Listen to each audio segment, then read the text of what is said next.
Mes amis, aujourd'hui 3e épisode des histoires d'abonnés. Vraiment, je suis trop content que ce format vous plaise. Si vous aussi, vous avez des histoires, n'hésitez pas à me les envoyer à l'adresse mail melvinvideos@gmail.com. Petite consigne pour votre histoire, essayez de la faire assez longue. Enfin, mettez-y des détails et surtout mentionnez la ville dans laquelle vous êtes. Comme ça, si vraiment votre histoire est très intéressante et qu'il y a beaucoup de personnes qui m'ont envoyé des histoires dans la même ville, eh bien je pourrais potentiellement organiser des tournages avec vous pour que ce soit vous qui racontiez vos histoires. Vous avez été plusieurs à soulever le fait qu'une des histoires a été prise sur un forum. Sauf erreur, c'était sur Reddit et d'ailleurs elle datait d'il y a plusieurs années. Ce qu'on va faire, c'est que s'il y a des histoires qui sont prises sur Reddit et que vous le remarquez, n'hésitez pas à le mettre en commentaire. Comme ça, moi après je peux bannir la personne qui a envoyé ça et elle ne pourra plus m'envoyer d'email. Du moins avec cette adresse. C'est un petit peu la seule chose que je peux faire. Les histoires d'aujourd'hui, vous verrez, je les ai lues en amont. Après, est-ce que ça change quelque chose, sachant que je ne connais pas Reddit par cœur? Je ne sais pas. Mais du moins j'en ai pris connaissance et ça part pas n'importe où. Enfin, du moins les histoires, je les considère comme intéressantes. Voilà, je crois qu'on est prêt pour la première histoire. Pendant que je prends mon téléphone pour vous les raconter, cliquez sur Instagram, tapez Melvin Fogelsang, cliquez sur suivre et envoyez-moi un petit message, on va bien rigoler.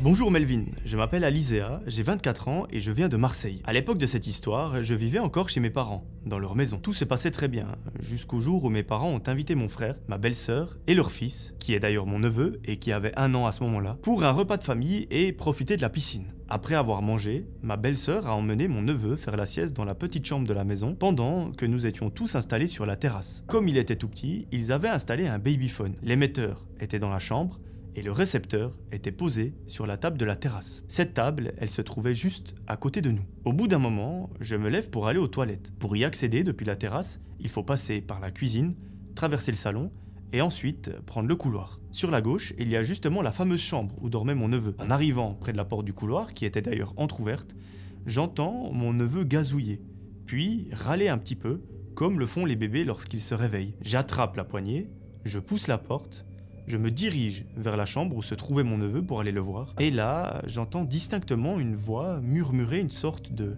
chute. À cet instant, mon neveu s'arrête net, comme s'il avait été rendormi par quelqu'un ou quelque chose. Autant vous dire que je n'ai pas cherché à comprendre, j'ai littéralement fait demi-tour en courant, sans même aller aux toilettes, et je suis revenu à table. Sur le coup, je me dis que ça doit être mes grands-parents ou ma belle-sœur qui ont parlé dans le babyphone pour le calmer. Mais quand je leur demande, tout le monde me dit qu'ils n'y ont absolument pas touché. Alors, d'où venait cette voix? Ma mère comprend qu'il y a quelque chose de bizarre, mais je décide de ne rien dire de plus en me persuadant que j'avais sûrement halluciné. Après tout, ça peut arriver à tout le monde. Sauf que, quelques jours ou semaines plus tard, une deuxième expérience va me faire changer d'avis. Ce jour-là, mon frère et ma belle-sœur laissent le petit chez nous pour aller faire des courses. Après l'avoir fait manger, ma mère le met à la sieste dans cette fameuse chambre. Puis la dernière fois, comme il ne s'était plus rien passé, je commençais à me rassurer, et j'avais même d'ailleurs oublié cette mauvaise expérience. Une fois le petit endormi, je décide donc d'aller dans ma chambre, qui se trouve juste après cette fameuse chambre, et en poussant la porte du couloir, il suffit d'un seul pas pour me retrouver devant la porte de la chambre du petit, et là, j'entends à nouveau une voix qui parlait clairement à mon neveu. Cette fois-ci, il n'y avait pas de doute. Petit détail supplémentaire, il n'y avait aucun babyphone ce jour-là, donc aucune voix extérieure n'aurait pu être entendue. Comme la première fois, je prends peur et je fais immédiatement demi-tour. À partir de ce jour-là, chaque fois que mon neveu faisait la sieste dans cette chambre, je n'osais même plus aller dans le couloir tant qu'il n'était pas réveillé. Quelques mois plus tard, j'ai fini par raconter ces deux expériences à ma mère. Elle est très croyante et surtout ouverte au surnaturel. Donc elle m'a cru plutôt immédiatement. Elle était surtout étonnée que je lui en parle si tard, car elle sait que je suis plutôt sceptique sur ces histoires. En voyant mon sérieux, elle a compris que je ne plaisantais pas du tout. En conclusion, est-ce que j'ai imaginé tout ça ? Est-ce que c'était réel? Je n'ai toujours pas la réponse, et d'ailleurs, je ne pense jamais l'avoir. Mais une chose est sûre et certaine, ces deux événements m'ont profondément marqué, et je n'arrive pas à croire que tout ça ait été seulement le fruit de mon imagination. Alors oui, ce jour-là, j'ai été une mauvaise marraine, en fuyant au lieu d'aller voir mon neveu. Mais cette histoire, elle est vraie du début à la fin, et mon neveu a maintenant 7 ans et se porte à merveille. En tout cas, c'est la première fois que je raconte l'histoire à une personne autre qu'à ma mère, et j'ai longuement hésité à te l'envoyer, mais c'est fait, et si mon histoire t'a plu et que tu veux en parler dans un thread d'horreur, ça me toucherait énormément. Et j'en serais très fier de faire écouter ton thread à ma mère qui connaît bien cette histoire. L'histoire n'est pas très longue, mais je trouve qu'elle est assez glaçante pour l'avoir vécue. Tu peux dire mon prénom, ça ne me gêne absolument pas. Encore merci pour ton contenu, continue comme ça, tu mérites largement ton succès, vu tout le travail et l'implication que tu mets dans tes vidéos. Merci infiniment, Alizéa, pour la confiance que tu me portes, si tu l'as juste raconté à ta mère et à moi, c'est un truc de fou. Donc je te remercie du fond du cœur de me faire confiance à ce point-là et t'inquiète pas, ton histoire est parfaite pour passer sur la chaîne. Je n'ai pas d'explication, j'ai une petite question qui me vient comme ça à l'esprit. Est-ce que dans la chambre, enfin j'imagine que c'est le cas, mais on peut imaginer qu'il y a une fenêtre et que peut-être quelqu'un murmurait quelque chose à cette fenêtre, je ne sais pas. Si c'est le cas, on s'entend bien, c'est très flippant. Après, j'imagine que tu as pris cette hypothèse en compte, donc voilà, je n'ai pas vraiment d'explication. Surtout si la deuxième fois, il n'y a pas de babyphone, il ne peut pas y avoir une voix de radio ou je ne sais quoi. Après, est-ce que c'était une période où toi, tu étais bien, où tu n'avais pas forcément de problèmes de santé, etc. Parce que peut-être que ça peut jouer aussi, peut-être que tu avais de la fièvre ou quoi. C'est des théories plus ou moins bancales, c'est des choses qui me viennent comme ça à l'esprit et du coup, je vous le dis. Mais en tout cas, je suis très content aujourd'hui que ton neveu et toi d'ailleurs, que vous vous sentiez bien et que vous soyez en pleine forme. Tout ce que je peux vous souhaiter, c'est plein de bonheur, de la santé et surtout d'être heureux. Merci encore Alizéa pour ta confiance et pour ton histoire. Et moi je vous propose de passer à la deuxième. Salut Melvin, j'espère que tu vas bien. Je vais t'emmener plusieurs années en arrière, au moment où j'avais 10 ans. À l'époque, je vivais en Afrique francophone, dans une grande maison avec 4 de mes cousines. Leurs parents n'étaient pas là et nous avions toutes grandi ensemble comme des sœurs. Nous dormions toutes dans la même chambre, à même le carrelage froid, parce qu'il faisait très étouffant la nuit. Pour te dire, on ne portait que très peu d'habits, tellement il faisait chaud. Ma grand-mère est venue s'installer avec nous depuis un mois à peine. Elle dormait sur un lit près de la porte, ma plus grande cousine sur le lit sous la fenêtre, et nous, les plus jeunes, par terre. Mon père n'était pas présent ce soir-là. Il travaillait en France depuis que j'étais petite, c'est pour ça qu'il n'était d'ailleurs jamais à la maison. Et puis, cette nuit-là, quelque chose s'est produit. Quelque chose que je n'oublierai jamais. Tout était calme, on dormait profondément, puis, en pleine nuit, ma grand-mère s'est réveillée pour aller aux toilettes.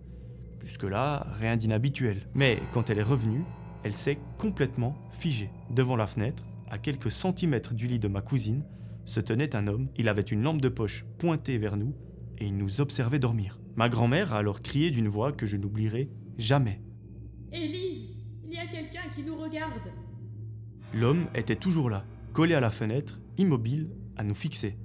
Il ne bougeait pas, malgré les hurlements. Pendant 15 longues secondes, il nous a dévisagés, comme si le temps s'était arrêté. Je ne sais pas si c'était la peur qui le paralysait, ou s'il voulait tout simplement nous terroriser. Puis, tout a explosé dans la pièce. On s'est toutes levées en hurlant et on a couru jusqu'à la chambre de ma mère pour se réfugier. Toutes, à l'exception de ma grande cousine, qui n'a pas bougé. Elle était pétrifiée sur son lit, totalement incapable de faire un geste. L'homme était à 30 cm au-dessus d'elle.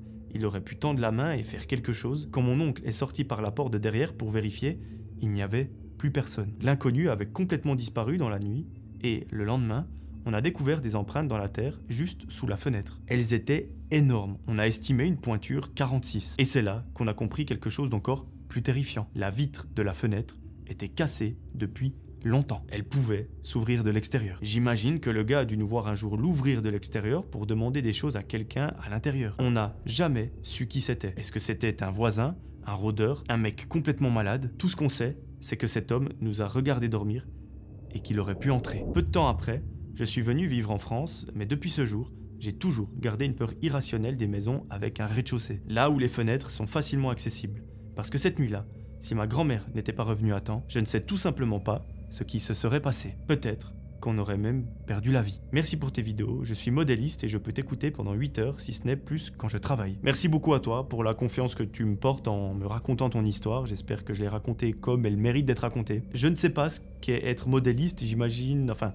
Dans ma tête, la définition qui me vient, c'est une personne qui fait des modèles 3D. Je m'avance sur un sujet un petit peu épineux, peut-être que ce n'est rien à voir et que je suis totalement inculte. Je m'en excuse, je ne connais pas ce métier. En tout cas, un grand merci, je suis très content que les vidéos te plaisent.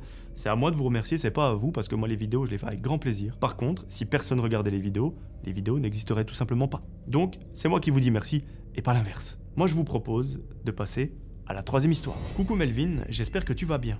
Je viens te raconter mon histoire paranormale. Ça tombe bien, on aime bien ça. J'habite en Alsace, dans le Haut-Rhin. Le début se passe quand j'avais environ 9 ans. J'avais l'habitude d'être gardé par ma mamie une partie de la semaine et la moitié des vacances scolaires. Je dormais donc chez elle à ce moment-là. J'avais ma propre chambre là-bas, c'était un petit peu comme une garde alternée entre chez mes parents et chez elle. Il faut savoir que j'avais peur du noir étant petite. Je m'endormais donc toujours avec la lumière de ma lampe de chevet allumée. Et ma mamie venait l'éteindre dans la nuit une fois que j'étais endormi. Mon lit était situé en face de la fenêtre. Donc j'avais très légèrement la lumière des lampadaires de dehors qui rentraient dans ma chambre. Une nuit, je me réveille et je vois une ombre qui ressemble énormément à ma mamie. Cette ombre, elle est debout, en face de mon lit, donc devant la fenêtre. La lumière était éteinte.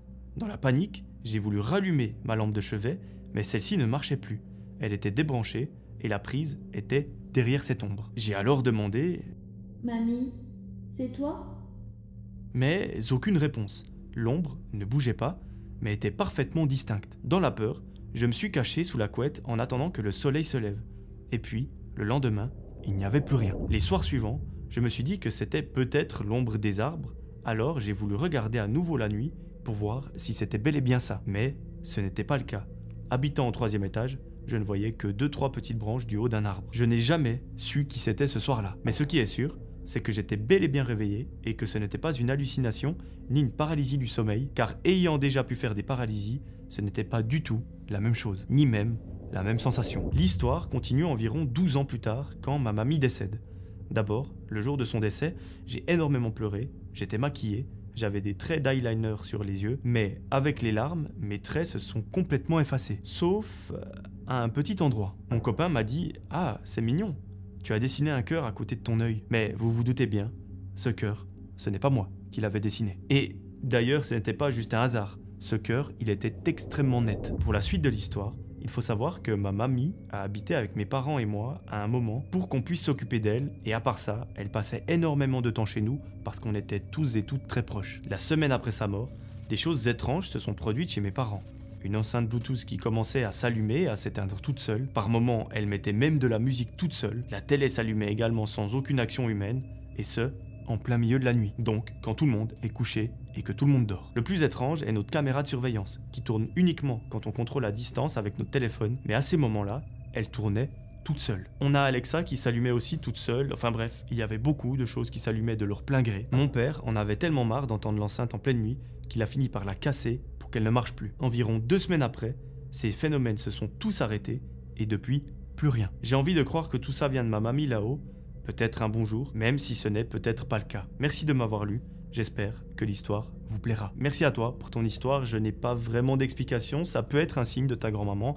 Est-ce qu'on y croit? Est-ce qu'on n'y croit pas? Ça, c'est chacun ses croyances. D'un point de vue un peu plus rationnel, on peut imaginer que tous ces appareils avaient un bug. Après, est-ce qu'ils avaient tous un bug en même temps? Là, ça commence à devenir légèrement improbable. À nouveau, et je pense que ce sera le cas pour un bon nombre d'histoires et les histoires qui vont venir dans les prochaines vidéos, je n'ai tout simplement pas de réponse. Si vous avez des explications, mettez-les en commentaire. C'est toujours ce que je trouve le plus intéressant dans ce genre de vidéos témoignages, c'est qu'il y en a qui ont des très bonnes idées et qui permettent de faire peut-être avancer les choses. Donc, sentez-vous libre, l'espace commentaire est fait pour ça. On passe à la 4e histoire. Salut Melvin, je te suis depuis quelques temps et je tenais à te remercier pour ton contenu qualitatif et régulier, mais aussi pour le soutien que tu peux apporter aux personnes subissant un harcèlement. Je te souhaite bon courage et une bonne continuation pour la suite. Mon histoire s'est passée pendant le premier confinement du Covid-19. J'ai décidé d'aller habiter chez mon copain de l'époque, qu'on va appeler Léo. Léo et moi vivions avec son frère qui allait et venait malgré les restrictions du confinement. Nous le croisions que très peu, car sa chambre était à l'étage et la nôtre au rez-de-chaussée. De plus, il était vraiment assez distant, donc nous vivions un peu chacun de notre côté. Mémorise-le bien, car ça aura son importance pendant l'histoire. Il faut savoir que Léo et son frère habitaient une vieille maison au centre-ville. Maintenant que j'ai posé le contexte et le décor, je passe à l'histoire. Le jour qui nous intéresse s'est passé plus précisément le matin. Nous dormions paisiblement, quand soudainement, la porte s'est mise à s'ouvrir violemment jusqu'à taper contre le mur. Le bruit du fracas de la porte m'a soudainement réveillé. Je m'attendais à voir le frère de Léo à la porte, mais personne s'y trouvait. Perplexe et sous le choc, j'ai fixé pendant plusieurs minutes le couloir, incapable de comprendre ce qui venait de se passer. J'ai donc naturellement réveillé Léo en lui demandant s'il avait vu ce qui venait de se passer. Bien évidemment, il dormait paisiblement et on n'a eu rien à faire. Plus tard, dans la journée, je lui ai donc raconté ce qui s'était passé.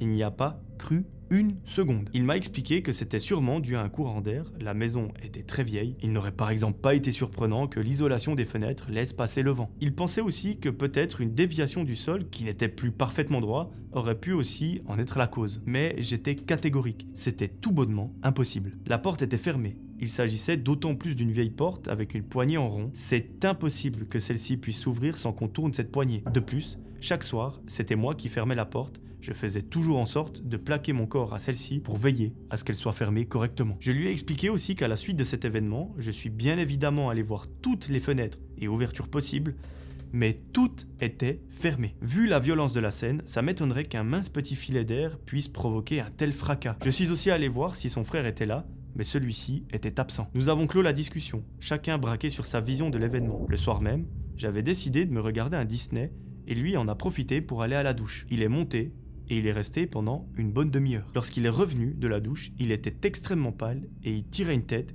que je n'avais encore jamais vu. Il m'a demandé si j'étais monté dans la salle de bain. J'ai été assez surprise de sa demande et je lui ai répondu que je n'avais pas quitté une seule seconde la chambre. Il m'a expliqué que lorsqu'il est monté, il a senti quelque chose derrière lui.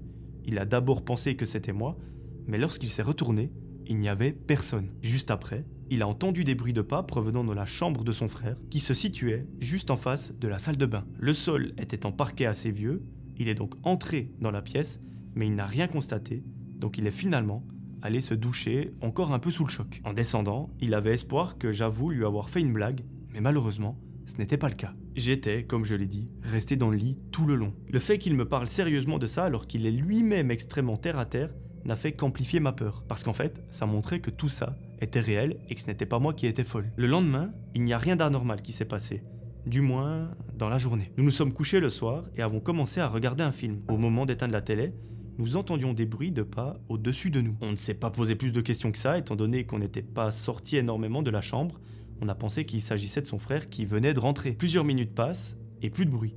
Nous avons éteint les lumières et nous avons commencé à nous endormir quand les pas se sont remis à faire du bruit. À ce moment-là, mon copain s'énerve, il envoie un message à son frère pour lui dire d'arrêter et que tout simplement, merde, on souhaitait dormir. Sauf que son frère nous a répondu ce soir-là qu'il n'était pas encore rentré et qu'il rentrerait uniquement le lendemain après-midi. Nous nous sommes regardés avec effroi et avons fini par sortir de la chambre pour voir ce qui pouvait faire autant de bruit. Mais dès que nous avons quitté la chambre, il n'y a plus rien eu. Il y avait juste l'escalier qui est assez vieux et en bois. Il est complètement vide. J'ai essayé, en montant cet escalier et en insistant sur quelques marches, à reproduire ces bruits. Mais c'était impossible. En fait, tout simplement parce que je n'étais pas assez lourde. Aujourd'hui encore, je me demande s'il s'agit juste de coïncidence et qu'avec le Covid et la situation, nous nous sommes juste monté la tête, ou s'il s'agit en effet de quelque chose d'étrange et d'inexplicable. Pour ma part, je suis un peu comme toi, je ne suis pas croyante, mais j'aimerais y croire. Cependant, concernant ma propre histoire, je reste dans le déni et je me persuade que c'est forcément explicable. Mais une partie de moi en doute. Et toi, tu en penses quoi? Je serais très intéressé de connaître l'avis de tes abonnés également. Merci d'avoir pris le temps de lire mon histoire. Et si jamais tu ne la sélectionnes pas, je ne t'en tiendrai pas rigueur. Je l'ai sélectionnée. Si vous avez des réponses à lui apporter, n'hésitez pas à les mettre en commentaire. Moi, mon explication, c'est qu'effectivement, en période de confinement pendant le Covid, on était un petit peu, pas parano, mais forcément, on est tous à la maison. C'est un environnement qui est quand même assez petit. À moins que vous habitiez dans un manoir et même, on a vite fait le tour. Étant donné ce petit environnement, on commence peut-être à avoir des hallucinations. Mais pas parce qu'on est fou, tout simplement parce que ça devient une habitude. Peut-être tout simplement que chez toi, cet escalier en bois, il grince. Parce que le bois, ça travaille. Mais en fait, peut-être tout simplement que, jusqu'à maintenant, ce bois, il travaillait, mais tu ne l'entendais pas. Et étant donné que depuis le confinement, tu étais H24 dans cette chambre et dans cette maison, eh bien, il suffit que tu entendes une seule fois le bois travailler pour qu'après, tu n'entendes que ça. C'est la seule explication que j'ai. Est-ce que c'est la bonne? Je ne pense pas. Après, on ne sait jamais. Mais en tout cas, c'est la seule réponse que je peux t'apporter. Merci encore pour ton histoire. Moi, je vous propose de passer à la 5e. Salut Melvin, je m'appelle Margot. J'adore tes vidéos. Vraiment, on les écoute tout le temps en voiture avec ma famille. Merci Margot, coucou à la famille, faites attention sur la route, j'ai pas envie qu'il vous arrive quelque chose. Du coup, aujourd'hui, c'est moi qui vais te raconter une histoire. Une histoire qui n'est pas arrivée à moi directement, mais à mes parents. Et tu vas voir, elle est vraiment mystérieuse. Alors, ça se passe le 1er janvier 2021. À ce moment-là, j'avais à peu près 9 ans et demi. On était en Bretagne, chez ma tata, dans un tout petit village. Et faut savoir que c'était en pleine période du Covid, avec toutes les règles. Couvre-feu à minuit, interdiction d'être plus que 6 dans une maison. Décidément, les histoires avec le Covid, apparemment, c'est assez mystérieux. Mais nous, à ce moment-là, on était beaucoup plus nombreux que 6 parce que c'était le réveillon.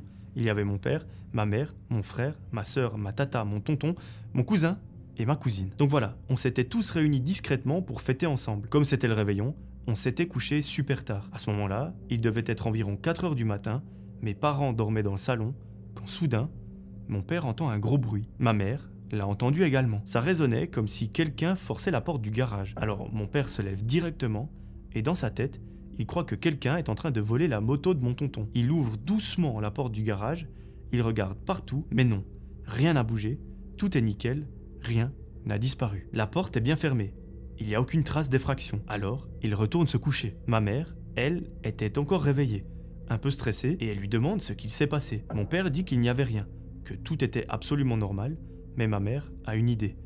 Regarder par la fenêtre. Au début, ils galèrent à ouvrir les stores électriques, mais une fois ouverts, ils appellent ma tata qui était descendue aussi parce qu'elle avait entendu ce bruit, et là, tous les trois regardent dehors, en direction de la rue. La rue était très sombre, il y avait du brouillard épais qui empêchait de bien voir, mais on distinguait quand même des voitures avec des gyrophares.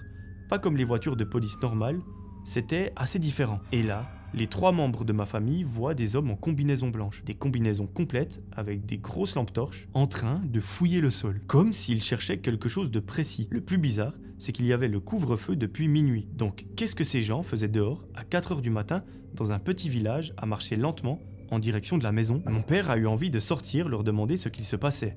Mais il n'a pas osé. Déjà parce qu'on n'avait pas le droit de sortir, et puis il avait peur de se prendre une amende. Alors, il a préféré refermer les rideaux et partir se recoucher. Le lendemain matin, ils nous ont raconté toute la scène à nous, les enfants, et franchement, ça faisait froid dans le dos. Bien sûr, on est allé vérifier. On a regardé dans toute la maison, dans le garage, sur la route, mais il n'y avait aucune trace. Pas de pas, pas de pneus, rien. Le garage était intact, comme si le bruit de la nuit n'avait jamais existé. Et voilà, ça fait maintenant 4 ans qu'on n'a toujours aucune explication. On s'est toujours demandé si ces hommes étaient vraiment des policiers ou pas du tout. Parce que leur voiture n'était pas normale. Et puis pourquoi des combinaisons blanches? Qu'est-ce qu'ils recherchaient à cette heure-là? Mais au fond, personne n'a jamais su la vérité. Voilà Melvin, c'était l'histoire mystérieuse que je voulais te raconter. Merci beaucoup Margot, c'est très gentil de m'avoir raconté ton histoire. J'ai une question qui me vient en tête comme ça à chaud. Tu dis que ces voitures étaient différentes ou du moins bizarres, mais à quoi est-ce qu'elles ressemblaient? Qu'est-ce qu'elles avaient de bizarre ou de différent d'une voiture traditionnelle? Parce que s'il y avait des feux de couleur comme une voiture de police, peut-être que c'était un fourgon, peut-être que c'était autre chose. Moi, l'explication la plus rationnelle que j'ai, mais je pense pas que c'est la bonne, ça me fait penser, ces combinaisons blanches, à des gens de la police scientifique. Ça pourrait matcher avec le fait qu'il y avait des lumières de police, des combinaisons blanches, des gens qui cherchent quelque chose. Après, ça sous-entend qu'il s'est passé quelque chose à cet endroit-là. Est-ce qu'il y a eu un accident récemment? Est-ce qu'ils ont fait une découverte? Est-ce qu'il y a eu un braquage et le mec est parti, du coup il y a un billet qui est tombé là? Enfin, on peut imaginer tout et n'importe quoi, mais ça me fait vraiment penser à de la police scientifique parce qu'ils ont effectivement des blouses blanches, enfin, du moins de ce qu'il me semble. Donc voilà, si quelqu'un a d'autres explications, n'hésitez pas à les mettre en commentaire, et Margot, ainsi que ta famille. J'espère que vous aurez peut-être une potentielle réponse. Merci encore une fois à toi Margot, et je vous propose de passer à la 6e histoire. Avant ça, rejoignez-moi sur Instagram et sur Spotify, et si vous avez une histoire à m'envoyer, n'hésitez pas à me l'écrire à melvinvideos@gmail.com. L'adresse s'affiche juste ici à l'écran. Bonjour Melvin, je m'appelle Léana. Tu peux garder mon prénom, ça ne me dérange pas. Salut Léana, merci pour ton histoire. J'habite dans une petite ville de Normandie et je me décide enfin à te raconter ce qui m'a beaucoup traumatisé. Pour commencer, je tiens à préciser que mes parents sont séparés depuis ma naissance. Mon père a quitté ma mère pour une autre, et cette femme, je tiens à préciser, elle a fait beaucoup de Ouija, plus jeune, et depuis, une chose la suit partout. Il s'est passé plusieurs petites choses, je ne vais pas m'étaler sur ces dernières, mais je vais te raconter les plus étranges. Un jour, mon père rentre du boulot. Ma belle-mère travaillait, et mes sœurs et moi étions chez notre mère. Quand il est rentré, mon père a entendu des gens courir dans la chambre de ma sœur, qui est en face du grenier. Il pensait d'abord à des cambrioleurs, donc il s'avance vers les escaliers, et dès qu'il s'apprête à monter la première marche, il n'y a plus aucun bruit. Il a vérifié la chambre et le grenier, mais il n'y avait rien. Quelques temps plus tard, j'étais dans la chambre de ma sœur, je devais avoir à peu près 8 ans, et mon père est arrivé d'un coup dans notre chambre, et nous a fait promettre de ne jamais jouer au jeu du Ouija. Car selon lui, ça ouvrait des portes, mais moi, je n'ai jamais vraiment compris pourquoi il avait dit ça. Jusqu'au jour où je découvre que lui et ma belle-mère en ont fait. Il faut que tu saches une chose, quand j'étais chez mon père, je dormais extrêmement peu. La raison, elle est assez simple. J'étais terrifié parce que je ressentais comme une présence, comme si quelqu'un me regardait. Un jour, mon père était seul. Il sentait qu'on le regardait, alors il a pris une photo. Sur cette photo, je te promets Melvin, il y avait une très grande ombre noire. Maintenant, je vais te parler de ce qui se passait chez ma mère. Sache qu'on habite dans une ancienne gendarmerie, et là où on habite, apparemment un gendarme s'est ôté la vie, et quand j'étais plus petite, je ne pouvais pas aller dans ma chambre toute seule. C'était impossible, parce qu'en fait, quand je passais devant ma porte, je me mettais à la fixer. Comme si je fixais le néant. Je sais pas. Il y avait une chose qui m'aspirait dedans. Certains médiums m'ont dit de mettre du gros sel, j'ai essayé, ça a un petit peu marché. Quelques années après, je devais avoir 15 ans. Toujours dans la même chambre, j'essayais de dormir, et tout à coup, j'ai entendu des gens parler. Ce n'était pas ma mère ni ma sœur, mais des hommes. Là, j'ai ouvert mes yeux, et dans le mur, il y avait un trou. Et dedans, je voyais 2 hommes dans une salle d'interrogation. J'ai tellement eu peur que je me suis mis sous la couette, et j'ai pris mon téléphone. Dès que j'ai relevé la couette, il n'y avait plus rien. J'ai jamais compris ce qui s'était passé, car je ne dormais pas. Je me souviens bien que ce que j'ai vu et ce que j'ai entendu était réel. J'ai maintenant 19 ans et je n'ai plus rien vécu de ce genre, à part de rêver d'un ami à moi qui est décédé, alors que la veille, je le suppliais de me donner un signe. Mais ça, personnellement, je pense que c'était mon cerveau qui me jouait des tours. Tout ce que je t'ai raconté est vrai, je peux te le promettre sur tout ce que j'ai de plus cher. Voilà, continue comme ça, j'adore ce que tu fais. À très bientôt. Merci beaucoup, Léana, pour ton histoire. Personnellement, je n'y crois pas. Pourquoi est-ce que je l'ai sélectionné? Parce que tout simplement, la mécanique, elle fait penser à du paranormal. Après, pour moi, cette histoire est inventée. Je l'ai aussi sélectionné pour avoir un moyen de rebondir sur ça. S'il vous plaît, ne m'envoyez pas des histoires que vous avez inventées. Et si je peux me permettre, cette histoire est extrêmement mal écrite. C'est très compliqué à la lire. Il n'y a aucune ponctuation, il y a des fautes d'orthographe aberrantes. Les phrases, il manque des mots, elles ne veulent rien dire. Je l'ai sélectionné parce que voilà, on peut penser à du paranormal, mais surtout pour faire une petite annonce. S'il vous plaît, ne m'envoyez pas de fausses histoires, envoyez-moi vraiment des témoignages, il y a beaucoup de gens qui vivent des choses, et c'est plutôt ces gens-là que j'ai envie de faire passer sur la chaîne. Ce n'est pas un accomplissement dans votre vie, donc s'il vous plaît, laissez la place aux gens qui ont réellement vécu des choses. Merci Léana pour ton histoire, mais pour moi, elle est fausse, elle est totalement inventée, et si je me trompe, j'en suis désolé. On passe à la 7e histoire. Coucou, j'espère que tu vas bien. Je voulais te partager une petite histoire paranormale qui m'est arrivée quand j'étais plus jeune. Je tiens à préciser, on préfère garder nos identités secrètes. Pas de problème, ce sera respecté. J'avais 12 ans et j'étais parti en vacances chez ma copine, dans un petit village de campagne pas très loin de Carcassonne, dans le sud. C'était l'été, mais ce jour-là, un énorme orage s'est abattu sur la région. Il pleuvait tellement fort et il y avait tellement d'orage qu'on ne voyait même plus les champs depuis la fenêtre. Tout était gris et bruyant avec le tonnerre. La maison de mon ami était ancienne, avec des poutres en bois et un grand jardin derrière. Dans ce jardin, il y avait une balançoire un petit peu rouillée, fixée à un vieux cerisier. On avait l'habitude d'y jouer ensemble l'après-midi, mais avec la pluie, impossible de sortir. Sauf qu'à un moment, alors qu'on était toutes les deux dans le salon à discuter, on a entendu un grincement métallique. Au début, on n'y a pas vraiment fait attention, mais le bruit s'est répété plusieurs fois. On s'est approché de la fenêtre, et là, on a vu la balançoire se balancer toute seule. Et Melvin, ce n'était pas un petit mouvement à cause du vent, non. Elle allait bel et bien d'avant en arrière, comme si quelqu'un était assis dessus et poussait fort avec ses pieds. Pourtant, dehors, il n'y avait absolument personne. Ce qui nous a glacés, c'est que précisément à ce moment-là, il n'y avait aucun vent. La pluie tombait de façon très droite et tout était étrangement silencieux autour, à part ce grincement. Donc, si la pluie tombe droit, ça veut dire qu'il n'y a pas de vent. J'ai senti mon cœur battre de plus en plus vite. Mon amie, elle, avait le visage livide. Plus tard dans la soirée, quand ses parents ont vu qu'on était perturbés, ils ont fini par nous raconter quelque chose qu'on ignorait totalement. Des années auparavant, un petit garçon qui vivait dans cette maison serait mort dans le jardin. D'après les rumeurs du village, il jouait justement sur cette fameuse balançoire un jour d'orage et il ne serait jamais revenu. Autant te dire que cette nuit-là, il nous a été complètement impossible de fermer les yeux. À chaque craquement du bois ou à chaque coup de vent, je sursautais. Et quand j'y repense encore aujourd'hui, j'ai toujours cette image en tête, cette fameuse balançoire qui bouge toute seule sous la pluie battante, comme si quelqu'un d'invisible était assis dessus. Voilà, je voulais partager ça avec toi. Merci de prendre le temps de lire mon histoire, et vraiment, j'adore ton contenu. Continue comme ça. Désolé, mon histoire était assez longue, mais j'ai préféré tout raconter en détail. Merci à toi, ton histoire est très bien pour une vidéo de ce type, mais moi, mon explication, c'est que tout simplement, il y avait du vent et que tu ne l'as pas vu, parce que ton cerveau a pris le dessus et il t'a dit non, quelque chose de paranormal est en train de se passer là. Après, peut-être et sûrement que je me trompe, mais c'est un peu la seule explication que je vois. Après, l'histoire de tes parents qui te racontent cette petite anecdote, c'est vrai que ça peut faire froid dans le dos. Merci encore pour ton histoire et moi je vous propose de passer à la suivante. Salut Melvin. Cette orthographe, il me fait rire parce que chaque fois je le vois, mais sachez que c'est avec un Y. Et pour celles et ceux qui me demandent si Melvin est bel et bien mon prénom, oui, ce n'est pas un pseudo. Est-ce que mon prénom fait pseudo Fortnite?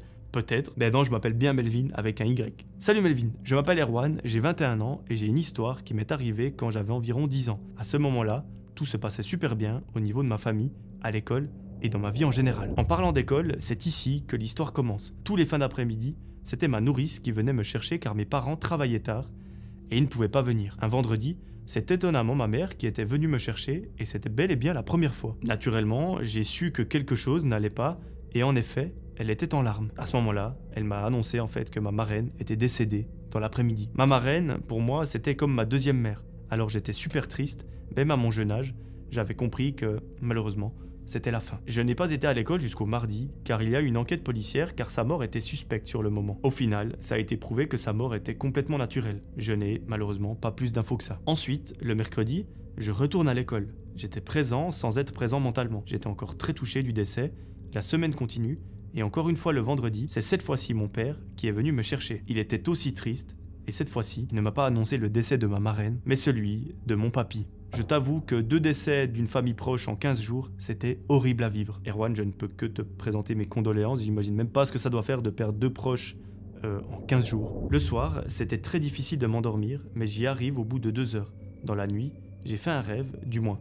Je pense que c'en était un. Et dans ce rêve, ma porte de la chambre que je partageais avec mon frère s'ouvre et 2 sortes d'ombres sont rentrées. Elles ont fait le tour de la chambre, se sont arrêtées devant mon lit et j'étais tellement effrayé que je me suis mis sous la couette et j'ai dû m'endormir car quand j'ai réouvert les yeux, c'était le matin et je m'étais rendu compte que c'était qu'un rêve. Mais c'est comme si j'avais tellement peur que ça m'avait anesthésié et que je m'étais endormi. Le lendemain matin, pendant le déjeuner, j'explique mon rêve à mon frère et je vois que ses yeux s'écarquillent et il me dit « Toi aussi, tu les as vus ? Finalement, est-ce que c'était un rêve ou est-ce que c'était bel et bien réel ?» Pendant plusieurs mois, je reparlais de ce moment avec mon frère qui a vécu ça avec moi. Un jour, je lui en reparle et il me dit « Qu'est-ce que tu racontes ?» en rigolant.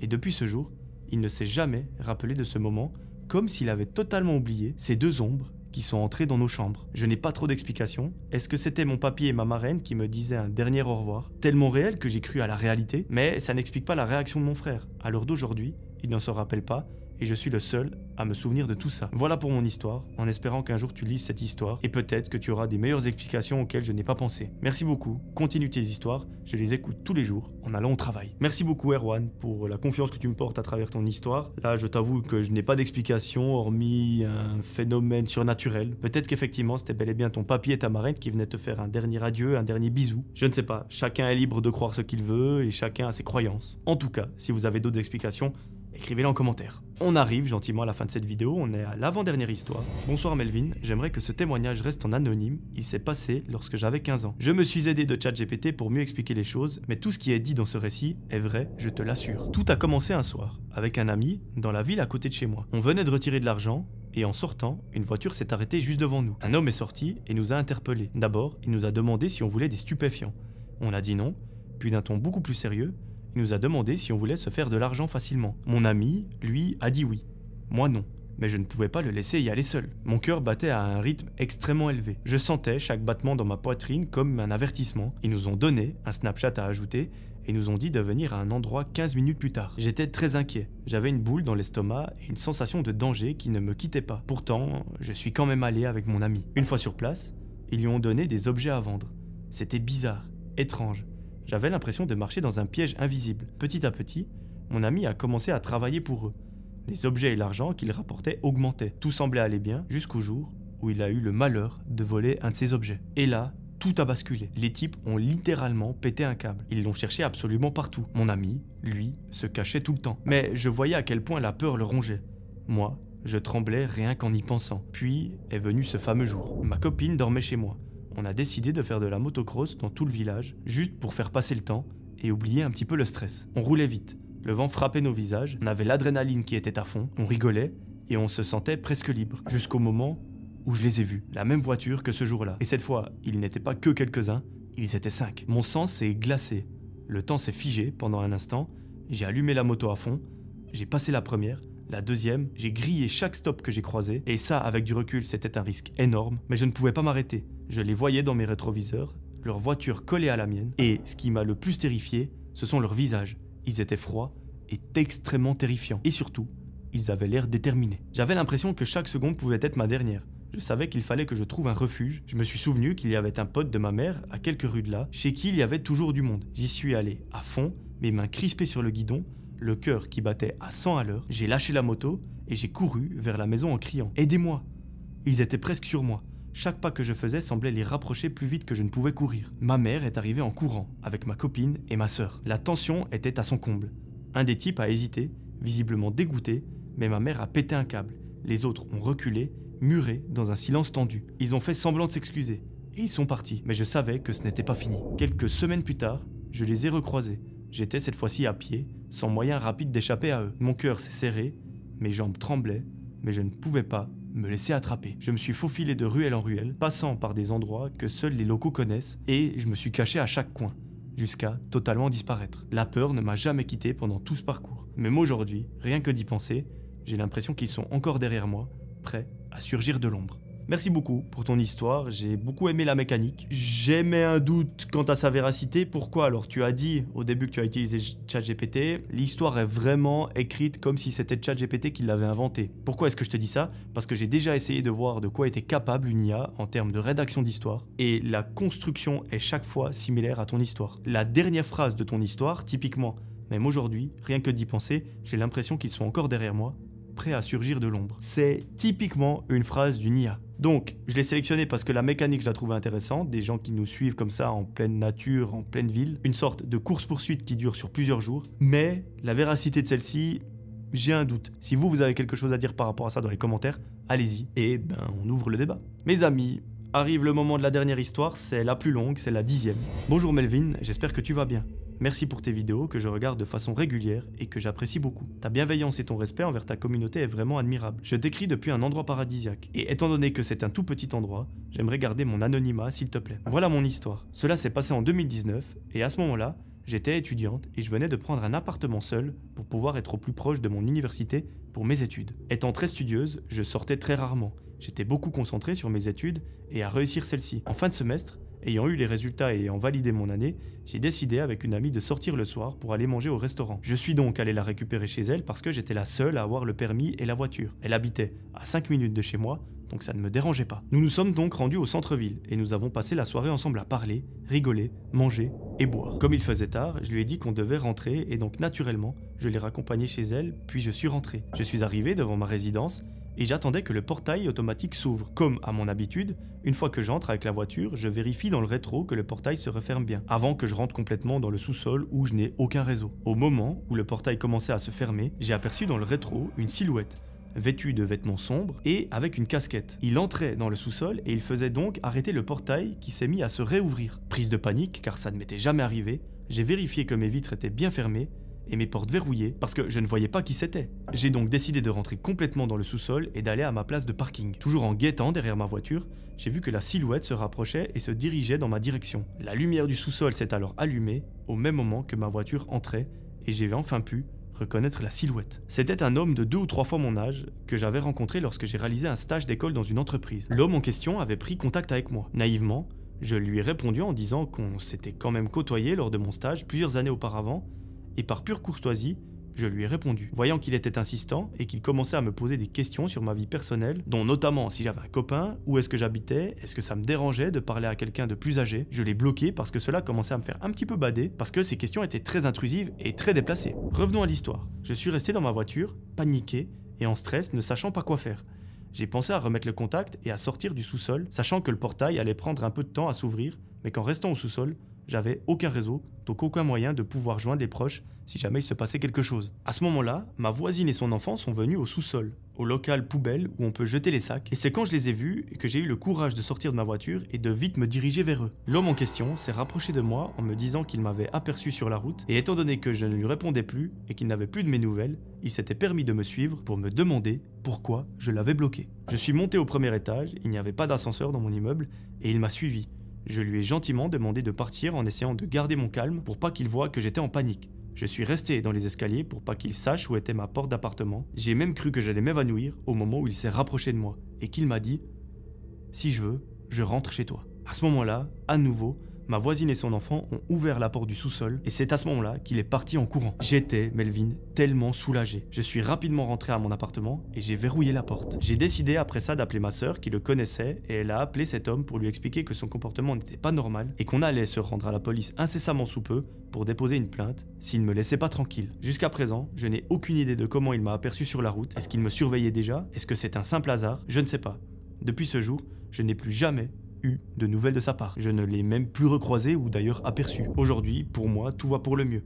J'ai fini mes études, je suis diplômé et je suis entouré que de bonnes personnes. Ça fait plaisir à entendre. J'ai voulu te partager mon histoire car cela m'a vraiment marqué. Je suis une personne plutôt casanière et je ne sors pas souvent et malheureusement, ça se passe une des seules fois où je sors. Rien que pour ça, je t'avoue que ça m'a pas mal traumatisé. Je te souhaite une très belle continuation et beaucoup de réussite dans ce que tu fais. Continue à nous divertir et à nous régaler avec tes vidéos et ta positivité. Merci beaucoup pour ton histoire, j'espère que je l'ai bien raconté. Et j'ai un petit peu badé lorsque je vous ai dit que c'était la plus longue en fait des histoires que j'ai sélectionnées, donc rien que pour ça, je vais vous en raconter une dernière. C'est un petit peu l'histoire bonus, mais j'ai trouvé aussi intéressante, donc je la rajoute. Bonjour ou bonsoir à toi Melvin, j'espère que tu vas bien et que tout se passe comme tu le souhaites. Je t'écris pour une future vidéo thread horreur racontée par tes abonnés. Je te suis depuis maintenant 1 an et tu es vraiment au top. Merci beaucoup, c'est très gentil. J'avais saigné les vidéos d'un autre youtubeur au temps où les threads horreur devenaient un peu moins mon obsession, pardon, un peu plus mon obsession, et je fais la même avec toi aujourd'hui. Mon histoire aura des photos à l'appui. Par contre, je m'excuse car les photos n'ont pas été prises au même moment. Mais j'ai fait des indications pour que tu puisses t'en sortir pour le montage. Pour ce qui concerne l'anonymat, je m'en fiche un peu. Je m'appelle Rose et cette histoire c'est passé quand j'avais 13 ans. Je suis en fin d'année, mais je venais de passer en 3e. J'habite dans un trou un peu paumé dans le Loiret, un village où il s'est jamais passé vraiment de choses, à part des tentatives de kidnapping et sur des gens un petit peu bizarres. Les gens un petit peu bizarres, c'est moi qui ai modifié le nom parce que sinon YouTube allait pas aimer du tout. Bon, c'est déjà quand même bien pour un village. Je veux dire, dans mon village, je ne crois pas qu'il y a eu des tentatives de kidnapping récentes, mais bon, après, voilà. Je rentrais du collège par le bus. On était dans la période octobre-novembre, donc vers 17 h il commençait déjà à faire nuit. L'arrêt de bus n'était pas très loin de chez moi, peut-être à une dizaine de minutes. Donc, je descends de mon bus et je suis seul à descendre à cet arrêt, même encore aujourd'hui d'ailleurs. Je commence à marcher pour rentrer, mais malheureusement, la pire chose qui pouvait arriver à mon casque audio arriva. Plus de batterie. Je le garde quand même sur mes oreilles parce qu'il faisait assez froid. Après quelques pas, je sens une voiture rouler à ma vitesse. Mes parents m'ont assez prévenu sur ce genre de comportement et ce genre de personnes, et surtout j'ai vu assez de traits d'horreur pour me dire de ne surtout pas m'arrêter, et encore moins de monter dans cette voiture. L'inconnu baisse sa vitre et il me demande si j'ai besoin d'être accompagné. C'était un homme, mais il portait une casquette, donc j'ai pu facilement voir le bas de son visage. Je décline poliment et je continue mon chemin. Il faut savoir que mes parents ne rentrent pas avant 17 h 30, et à cette période-là, je n'avais pas de double pour rentrer chez moi. On a un sas pour être à l'abri au cas où il pleut, mais rien d'autre. Sauf qu'à ce moment-là, je ne savais pas que mes parents rentreraient avec du retard. Il a insisté, mais j'ai toujours refusé. Au final, la voiture s'en va. Pour me rassurer, jusqu'à que je sois dans mon allée, je fais des vocaux à mon groupe de 2 amis. Je rentre finalement dans mon allée sans autre interruption et j'attends mes parents dans le sas. Je suis toujours en train de parler via des vocaux sur mon groupe quand au bout de 5 minutes, la même voiture qui me suivait rentre dans mon allée. Je tiens à préciser que personne ne rentre dans l'allée, sauf ma famille, mais tout le monde s'arrête avant. Donc je savais que tout ça n'était pas du tout normal. Sur un coup de panique, je sors du sas et cours derrière la maison pour aller me cacher dans mon jardin. Il faut savoir que j'ai grandi avec 2 grands frères et qu'on a beaucoup joué ensemble dehors et que mon jardin est énorme, avec beaucoup d'arbres et de cachettes. Je cours donc au fond du jardin et je me planque au sol dans une petite pente, là où l'herbe n'avait pas été tondue et donc assez haute pour me cacher. En plus d'être en pente, il y a des arbres un petit peu partout, ce qui me camouflait. Cet endroit, c'était le coin préféré de mon grand frère, qu'il appelait le laboratoire, parce qu'en fait, il voulait devenir scientifique. Je suis donc allongé par terre, caché par les hautes herbes et les arbres, j'étais toujours sur mon groupe, et je raconte en chuchotant tout ça en vocal. Pour une petite fille de 13 ans, seule avec une potentielle menace dans un grand jardin au crépuscule, et qui sait tout ce qui pourrait arriver dans ce genre de situation, c'était vraiment flippant. Mes amis me disent que je devais juste appeler la police. Je scrutais en haut pour voir si je voyais cet inconnu, et au moment où j'allais appeler la police, je le vois. Et il semblait me chercher. Je me souviens avoir eu tellement peur à ce moment-là que je me suis figé. Mes mains se sont mises à trembler, et mon regard n'a jamais lâché sa silhouette. Et ce, malgré mes larmes qui commençaient gentiment à couler. Je me souviens avoir vu une arme blanche dans ses mains, mais pas un couteau de cuisine. C'était une sorte de couteau de chasse avec des dents sur un côté de la lame. Après avoir vu ça, j'ai eu comme un déclic. J'ai tapé le numéro de la police et je les ai appelés. L'inconnu me cherchait du regard. Et à un moment, il s'est mis à fixer l'endroit où j'étais. Je me suis dit, ça y est, c'est bon, il m'a vu, je suis morte, c'est la fin. Mais non, il a hurlé de frustration, ce qui m'a littéralement fait me faire presque dessus. Il a fait demi-tour et est parti pour me chercher un petit peu plus loin. J'ai pu tout expliquer à l'opératrice dans un silence dont tous les profs rêvent. J'ose imaginer la gueule du silence alors. Je suis resté caché au sol pendant 10 minutes supplémentaires. Il faisait presque nuit maintenant quand j'entends les sirènes dans mon allée. Au bout de quelques minutes, des policiers viennent me sortir de là où j'étais et mes parents venaient de rentrer. Ils m'ont pris dans leurs bras et à la suite, ce sont mes parents qui me l'ont dit. Quand ils sont rentrés, ils ont vu la police, une voiture noire et un homme se faire embarquer. Ils ont immédiatement compris que quelque chose de grave venait de se passer. Ils m'ont vu et là, ça a été le plus gros soulagement de toute leur vie. Mais ce qu'ils ont découvert les a traumatisés. La police a fouillé la voiture de l'homme et dans le coffre, il y avait du scotch, une pelle, de la corde et un stock de sacs à poubelle. De plus, sur la banquette arrière, ils ont retrouvé du sang séché. J'ai donc évité de justesse un kidnapping ou même quelque chose de pire. Depuis ce jour, mon père a mis un double des clés de la maison dans un cadenas à code que seuls nous connaissons, qui se trouve à quelque part proche du sas pour rentrer. Je suis maintenant au lycée. J'entre en terminale en septembre et mes 2 amis avec qui j'étais en contact pendant cet incident s'en souviennent comme si c'était hier. Je suis resté traumatisé pendant quelques temps, mais ça va mieux maintenant. J'aime toujours autant rentrer chez moi le soir quand il fait nuit et écouter tes threads d'horreur en même temps. Mon père m'a aussi fait prendre des cours de self-défense, au cas où si quelqu'un voudrait me chercher des ennuis. Et puis, je dois admettre qu'apprendre à se battre, c'est plutôt cool. Sauf quand on pense pourquoi tu t'y es mis. Mais bon, c'était mon histoire. J'espère qu'elle est assez longue pour être mise dans une de tes vidéos. Je te souhaite une excellente journée ou soirée avec tout mon soutien. Bisous. Rose. Merci beaucoup, Rose, pour ton histoire. C'est une de mes préférées de cet épisode. Je t'avoue que l'histoire fait bien flipper. Avoir quelqu'un comme ça qui te suit dans la rue jusqu'à chez toi dans ton jardin. J'imagine assez bien la scène où t'es couché dans les hautes herbes. Il fait nuit, t'entends un mec qui te cherche, qui crie, puis tout à coup il commence à te fixer. Je pense que je me serais aussi fait dessus. Après, voilà, je n'ai pas vécu cette histoire, mais je peux presque te le garantir. Merci beaucoup en tout cas pour ta confiance, j'espère que je l'ai raconté comme il se doit. J'en profite pour remercier tous les participants de cette vidéo. Merci pour vos histoires, ça m'a fait super plaisir de les lire. Je vous retrouve très vite pour un nouvel épisode. Si vous voulez m'envoyer votre récit, envoyez-le moi par email à melvinvideos@gmail.com. Rejoignez-moi sur Instagram, venez me suivre sur Spotify. Moi je vous retrouve très vite pour un nouvel épisode. D'ici là, vous prenez soin de vous. C'était Melvin, ciao tout le monde.